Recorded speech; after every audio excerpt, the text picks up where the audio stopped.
دیدار تو کرا جائے. اور حجر اسود جدھر جدھر جدھر جدھر امام صاحب گھوما کرتے تھے آپ کے حالات میں لکھا حجر اسود بھی ادھر ادھر جاتا تھا طواف. اتنی بڑی شخصیت. مسجد نبوی سے نکلے تو ایک آدمی نے گالیاں دینی شروع کر دی. حضرت پہلے تیز چلتے تھے, جب وہ گالیاں دینے لگا تو آہستہ ہو گئے. وہ دیتا رہا دیتا رہا. جب آپ کا گھر آ گیا تو آپ فرمانے لگے بھائی میرا مکان آ گیا ہے, کوئی بات اور کرنی ہو تو کر لے. میرے بچوں نے سن لیا تو تجھ سے ناراض ہوں گے. اور پھر وہ شخص کہتا جب یہ لفظ کہے نا تو مجھ پہ سختہ طاری ہو گیا, یہ کیا کہہ رہے ہیں, ہم تو دشمن کو بھی پاکیزہ سزا دیتے ہیں, یہ کیا کہہ رہے ہیں. حضرت نے کہا کوئی بات کرنی ہو تو کر لے, میرا مکان آ گیا ہے. وہ کہتا میں اس بات پہ بھی سختے میں تھا. تھوڑی دیر گزری تو فرمانے لگے بھائی ابھی تو نے میرے وہ عیب بیان کی ہیں جن کا تجھے پتا تھا, میرے اندر تو اور بڑیاں کوتاہیاں پائی جاتی ہیں, اور بڑیاں کمیاں. بڑی پتہ سارا ہے سردار نو کیتیاں دا من نانم کے من دانم, تجھے کیا پتا میرے تو بڑے عیب چھپے ہوئے ہیں. وہ شخص کہتا ہے مجھ پر دوسرا بم گرا تو پاک محبوب کا پاک نواسا, پاک فاطمہ کے پاک پوتے اندر گئے. کہنے لگے ٹھہر جا, جانا نا, رک میں آیا. کہتے اندر گئے, ایک بوتل سرکے کی لائے, ایک بوتل شہد کی لائے, 5 کلو کھجوریں لائے, میرے ہاتھ میں تھمائی. کہنے لگے تحفہ ہے. کہتے میں اب تو ماری گیا. میں نے کہا حضور یہ کیا ہے سارا کچھ, میں گالیاں دے رہا تھا.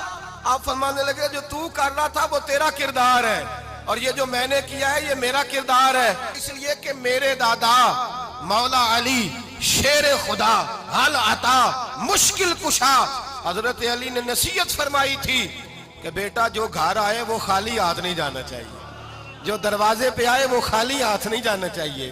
حضرت پیچھے پلٹے تو وہ پیروں میں بیٹھ گیا.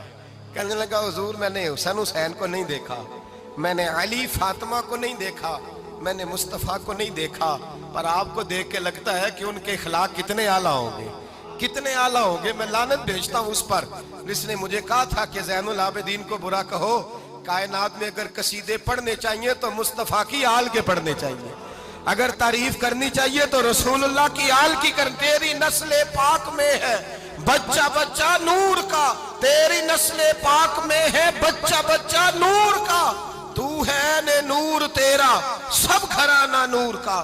فرمایا آپ تو تعریف کے, تو بھائی یاد رکھیں آپ بدلہ لے کے عزت نہیں کرا سکتے, عزت تو معافی میں ہے, معافی میں عزت ہے. حضرت بایزید بستامی کے ساتھ یہودیوں کا پیشوا رہتا تھا.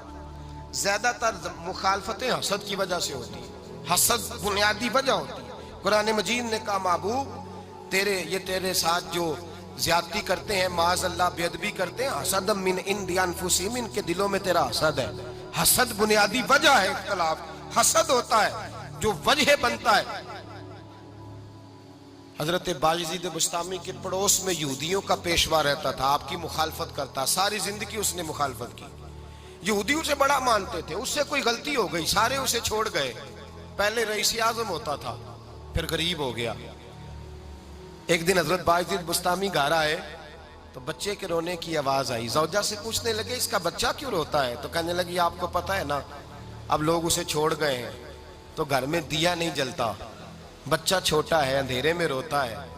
رات گہری ہو گئی تو حضرت بایزید نے اپنے گھر سے دیا اٹھایا, اپنے گھر سے دروازے پہ دستک دی. وہ باہر آیا تو جناب بایزید کا انداز کیا ہے, اس نے مخالفت کی زندگی بھر. انداز کیا ہے, باہر آتے ہی نا آپ فوراً اس کو بولنے نہیں دیا. کہنے لگے او بھائی سن لے, میں پہلے بھی آ سکتا تھا, دیر سے اس لیے آیا ہوں کہ گلیاں سنسان ہو جائیں, لوگ سو جائیں.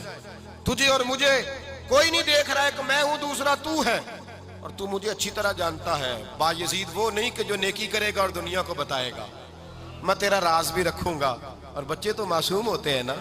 فرمایا میرے بڑے ہو گئے تیرے چھوٹے ہیں, یہ پکڑ لے دیا گھر میں لے جا, اور میرا وعدہ ہے کسی کو ساری زندگی اس نے مخالفت کی. وہ شخص کہتا ہے مجھے بولنے کا موقع ہی نہ دیا, دیا دے کے چلے گئے. اگلی شام پھر آئی, رات گہری ہوئی تو پھر دروازے پہ دستک ہوئی. میں باہر گیا, نیا چراغ, نئی بتی, نیا دیا. کہنے لگے دیکھ کوئی نہیں دیکھ رہا, میں اس وقت آیا ہوں جب تنہائی ہو, اور تو مجھے جانتا ہے میں غلط بات بھی نہیں کرتا, یہ دیا رکھ لے, میں کسی کو بتاؤں گا بھی نہیں. کہتے چلے گئے. تیسرا دن آیا تو وہ یہودی کہتا ہے میرے صبر کا بندھن ٹوٹ گیا, میں ٹوٹ گیا، ان کی نیکی نے مجھے خرید لیا، ان کے معاف کرنے نے ان کی عزت میرے دل میری روح میں بڑھا دی۔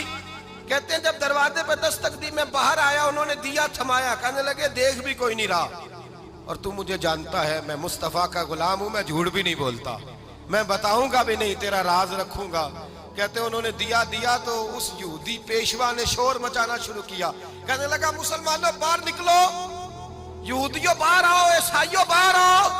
شور مچ گیا، لوگ چھتوں پہ چڑھ گئے، کیا ہوا کیا ہوا؟ کہنے لگا یہ بایزید ہے، میں یہودیوں کا پیشوا ہوں، میں نے ساری زندگی جھوٹے الزام لگائے، ساری زندگی اس کو بدنام کرنے کا ہر حربہ استعمال کیا، جو مجھ سے بن سکتا تھا میں نے کیا، پر یہ عجیب شخص ہے، یہ پرسوں بھی مجھے دیا دے گیا ہے، آج بھی دے گیا ہے، کل بھی دے گیا ہے، میں ساری زندگی اسے رلاتا رہا، اور اس نے میرا چھوٹا سا بچہ بھی میرے بچے کا رونا بھی اس سے برداشت نہیں ہوا۔ میں تم سب کو گواہ بنا کے کہتا ہوں میں جھوٹا ہوں، بایزید سچے ہیں، ان کا مذہب بھی سچا ہے، قرآن بھی سچا ہے، اسلام بھی سچا ہے، اور جس مصطفیٰ کا یہ کلمہ پڑھتے ہیں وہ محبوب بھی بڑا سچا ہے، یہ سچے دین کے ماننے والے ہیں۔ کہنے لگے میں تمہیں گواہ بنا کے مصطفیٰ کا کلمہ پڑھتا ہوں اور تمہیں بتاتا ہوں کہ آؤ سارے در رسول پہ جھک جائیں۔ بھائی یاد رکھیں، سمجھیں، غور کریں، عزت درگزر سے، اب اس پر میں زیادہ بات نہیں کر سکتا، عزت درگزر سے ملے گی۔ ایک تو آپ کو عزت عاجزی سے ملے گی، تقوی سے ملے گی، عزت درگزر سے ملے گی، عزت قناعت سے ملے گی، عزت کم بولنے سے ملے گی، اور اگر زیادہ عزت لینی ہے اور عزت اتنی لینی ہے کہ چھا جاؤ دنیا میں، اگر چھا جانے کا شوق ہو نا تو پھر رب فرماتا ہے میرے مصطفیٰ کی غلامی کر لو، پھر میرے نبی کے ہو جاؤ، قل ان کنتم تحبون اللہ فاتبعونی یحببکم اللہ، فرمایا تم میرے نبی کے ہو جاؤ، دنیا بھی تمہاری اور دنیا بنانے والا خدا بھی تمہارا ہو جائے گا۔ تم میرے غلامی مصطفیٰ میں عزت ہے، رسول اللہ کی نوکری میں، اور قسم اللہ کی بڑی عزت ہے، بڑی عزت ہے، بڑا وقار ہے، بڑا پیار ہے، بڑا حسن ہے، بڑی رعنائی ہے، بڑا ٹھہراؤ ہے۔ یار وہ جو لوگ کہتے ہیں نا میں پتہ نہیں کون ہوں، کہاں کا رہنے والا ہوں، یار نہیں لوگ پوچھتے تو کون تھا، تیری برادری کیا ہے، تو کہاں کا ہے، نہیں پوچھتے۔ تیرے لبوں پہ اگر ذکر مصطفیٰ ہے تو دنیا تیری غلام ہے، اگر تو حضور کا ہے تو پھر سارے دامن مصطفیٰ سے جو بھی لپٹا وہ یگانہ ہو گیا، اور جس کے حضور ہو گئے اس کا زمانہ ہو گیا، جس کے حضور ہو گئے اس کا، اقبال کہتے ہیں قوت عشق سے ہر پست کو بالا کر دے، اور دہر میں اس میں محمد سے اجالا کر دے، اور کی محمد سے وفا تو نے تو ہم تیرے، کی محمد سے وفا تو نے تو ہم تیرے، یہ جہاں چیز ہے کیا لوح قلم تیرے۔ رسول اللہ کی غلامی عزت دیتی ہے، نبی پاک کی نوکری، اللہ کرے آپ بول پڑے آمین کہنا، نبی پاک کی غلامی عزت ہے، حضور کی غلامی۔ یار بندہ بالکل بے عمل ہو نا، بالکل، تو میری طرح داڑھی رکھ کے پگڑی باندھ کے بس میں بھی چڑھ جائے تو کئی لوگ سیٹیں خالی کر دیں۔